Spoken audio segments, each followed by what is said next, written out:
안녕하세요. 피부과 전문의 이세훈입니다.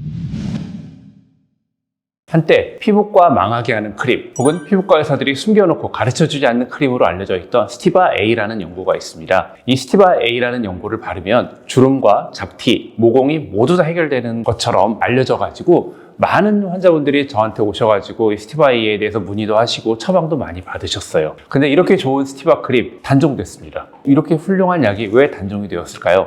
그 이유가 뭘까요? 그리고 이 스티바 A가 단종된 이후에 어떤 다른 대체약이 있을까요? 오늘 스티바 A에 대해서 자세히 한번 말씀을 드려보려고 합니다.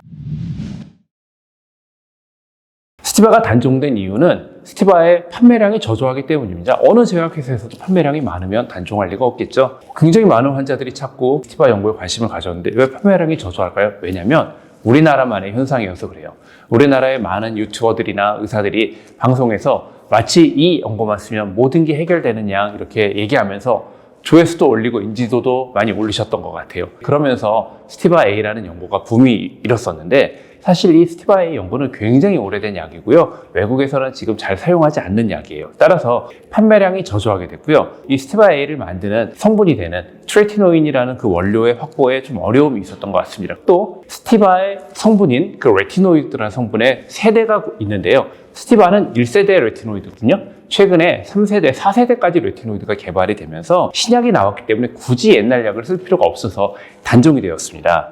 이 스티바라는 약, 성분이 되는 트레티노인은 기본적으로 우리 피부의 각질층을 빨리빨리 새롭게 바꿔주는 그 턴오버를 증가시키는 게 그 기능이고요. 또 한 가지는 이렇게 각질층의 턴오버가 일어나면서 콜라겐 형성을 조금 증가시키는 효과도 있고 또 피지 분비를 약간 감소시키는 효과가 있습니다. 따라서 기본적으로 이 스티바는 여드름을 치료하기 위한 여드름 약으로 허가를 받은 약이고요. 그 외에도 주름이나 잡티, 검버섯, 광노화, 우리가 과도하게 자외선에 의해서 이런 노화가 과도하게 진행된 경우에 스티바를 발랐을 때 조금 도움이 될 수 있다. 그래서 이런 부분으로 여드름과 광노화에 허가를 받았던 약입니다. 스티바의 단점이 있어요. 첫 번째, 스티바는 조금 불안정합니다. 따라서 공기나 빛이나 어떤 온도에 민감하게 돼요. 그래서 이 스티바를 바를 때 항상 저녁에 바르라고 그러죠. 왜냐하면 햇빛을 받았을 때 스티바가 빨리 분해가 되면서 그 효과가 사라지게 되고 혹은 피부가 광과민성을 갖게 됩니다. 그래서 피부가 또 자외선이 예민해지기 때문에 스티바는 밤에 바르고 아침에는 세안을 해서 스티바를 씻어낸 후에 활동을 하도록 그렇게 알려져 있는 약입니다.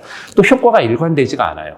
여드름 치료 효과도 조금 낮은 편이고요. 이 여드름 치료를 하려면 스티바를 굉장히 장기간 도포를 해야 됩니다.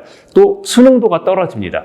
스티바 발라보신 분은 아시겠지만 냄새가 사실 좋지 않아요. 그리고 바른 후에 그 느낌이 썩 좋지가 않은데 저도 예전에 스티바를 좀 발라보려고 시도를 해본 적이 있었는데 일주일가량 바르고 포기를 했어요. 그렇게 포기한 이유는 발랐을 때 느낌이 뭔가 번들번들하고 이게 밤에 바르는 약인데 잘 때 계속 끈적거리고 뭔가 찝찝한 느낌 그리고 좋지 않은 화학약품 냄새가 수면을 좀 방해하게 돼서 저는 이 약을 바르다 끊었었거든요. 또 부작용이 좀 있습니다. 스티바라는 약이 각질층의 턴오버를 증가시킨다는 얘기는 우리가 마치 때를 미는 것처럼 각질층이 좀 빨리빨리 떨어져 나가면서 피부의 자결감이나 홍반 혹은 어떤 가려움, 따가움 이런 것들을 좀 일으킬 수가 있거든요. 그러면서 각질이 좀 많이 일어날 수도 있어요. 이런 부작용들이 있기 때문에 사용이 어려웠던 그런 분들도 있습니다. 스티바가 어쨌든 여러분들이 사용을 하시면서 그래도 도움을 받았던 분들이 분명히 있었던 약이거든요. 이렇게 단점만 있는 약은 아니고 또 꾸준히 적응을 해서 잘 바르시는 분들한테는 조금은 도움이 되었던 그런 약이기도 합니다. 그런 분들이 이제 스티바가 나오지 않게 되면서 스티바의 대체제를 찾고 계시는데요. 스티바는 원래 0.01%, 0.025%, 0.05% 그리고 0.1% 이렇게